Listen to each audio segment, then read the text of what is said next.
যদি আমরা বদরের কথা বলি, উহুদের কথা বলি, মুতার যুদ্ধের কথা বলি, আপনারা দেখেন সংখ্যায় একেবারে নগণ্য। মুসলমানদের সেরকম কোন জনবল ছিল না, মুজাহিদের তো সেরকম শক্তি ছিল না, সেরকম জনবল ছিল না নবীজির। অথচ ঈমান মজবুত থাকার কারণে, সংখ্যায় কম হওয়ার কারণেও আল্লাহ বিজয়ের এই সুন্দর সুবাতাস আল্লাহ মুসলমানদেরকে দিয়েছেন। এজন্য আমার সংখ্যায় কম তাতে কোনো ভয় নাই। আমাদেরকে থাকতে হবে ঐক্যবদ্ধ। কি থাকতে হবে? ঐক্যবদ্ধ থাকলে আল্লাহ সুবহানাহু ওয়া তাআলা আমাদেরকে কি করবেন? আল্লাহ পাক নিজেই সাহায্য করবেন। এটা হচ্ছে সেই মুসলমানদের সাহায্য আল্লাহ যেভাবে করেছে, আল্লাহ আমাদেরকেও সেভাবে করবেন। কিন্তু দুঃখটা হলো কোথায়? আমরা মুসলমান বলে দাবি করি, কিন্তু আসলে কি মুসলমান? কথা কন না কেন? আসলে মুসলমান? আসলে আমরা মুসলমান সাহাবায়ে কেরামদের মতো মুসলমান হতে পারি নাই। সাহাবায়ে কেরামদের মতো ইমানে বলিয়ান হন, এখন আসমান থেকে সাহায্য আসবে। আমরা বলি মুসলমান, অথচ আমরা নামাজ পড়ি না। এই হলো মুসলমান। আমরা বলি ইমানদার, অথচ আমাদের ঈমানই নাই। আমরা বলি আমরা ঈমান এনেছি, অথচ আমরা এখনো খারাপ কাজে, অন্যায় কাজে জড়িত আছে। আপনি দেখেন, একজন সাহাবা বেনামাজি ছিলেন। কথা কোন আমাকে? একজন সাহাবা বেনামাজি ছিলেন, একজন সাহাবা বেনামাজি ছিলেন না। তা আপনি বেনামাজি হবেন কেন?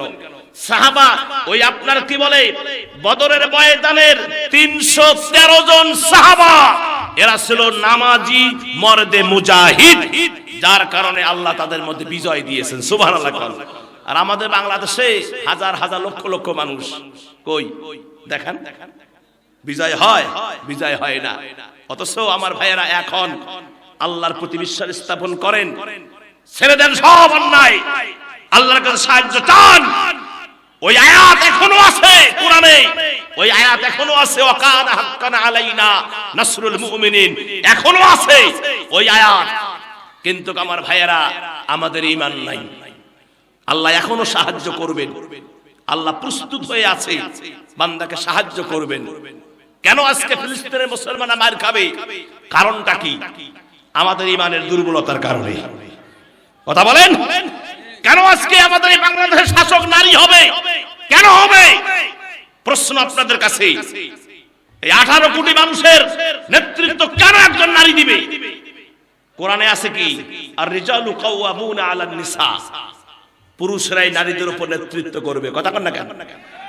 আপনি কোরআনের আয়াতকে উল্টাইছেন, আন-নিসাউ কাওয়ামুনা আলার রিজাল, নারীরা পুরুষের উপর নেতৃত্ব করবে। যখন কোরআনের আয়াতকে উল্টাইছেন, ওই দেশে আল্লাহ শান্তি দিতে পারে না। তখন আমাদের কপালে কি আসলো?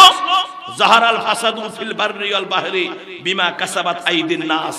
তখন আমাদের কপালে আসলো, আমরা যা কিছু করেছি এগুলো আমাদের দু হাতের কামাই। এগুলো কয় হাতের কামাই? আমাদের দু হাতের কামাই।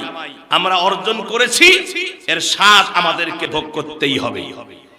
কোনো উপায় নাই, স্বাদ আমাদের ভোগ করাই লাগবে, মজা আমাদেরকে চাকতেই হবে, কোনো উপায় নাই। বিদে আমার ভাইয়েরা, আমি আর লম্বা কথা বলতে চাই না। আমাকে যে সময় দিয়েছেন, আরো একটু পরে দিলে আরো জমতো ভালো। কথা কেন? প্রধান বক্তাকে একটার পরে দেওয়া লাগে। প্রধান বক্তা কয়টায় দেওয়া লাগে? একটার পরে, তাহলে ওয়াজ জমে।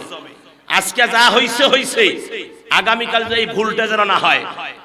আপনি আপনার বলিষ্ঠ কণ্ঠস্বরে বলছি, যে বক্তা সময়ের মূল্য বোঝে না, ওই বক্তাকে দাওয়াত দিবেন না। যে বক্তা সময়ের মূল্য বোঝে না, আমি হই না কেন, যেই হোক না কেন, যে বক্তা সময়ের মূল্য বোঝে না, তাকে দাওয়াত দিবেন না। প্রয়োজনে মাহফিলই করবেন না। কি হয়েছে? এই গোটা বাংলাদেশের মাহফিলে একটাও না হয়, দেশ চলবেন না? ইসলাম কি বন্ধ থাকবে? ইসলাম চলবেন না? নেতারা ঘরে দাওয়াত না দেন, ওরা যে মাহফিল বন্ধ করে দেয়, তা কি চলবেন না? হ্যাঁ, আশ্চর্য ধরনের কথা।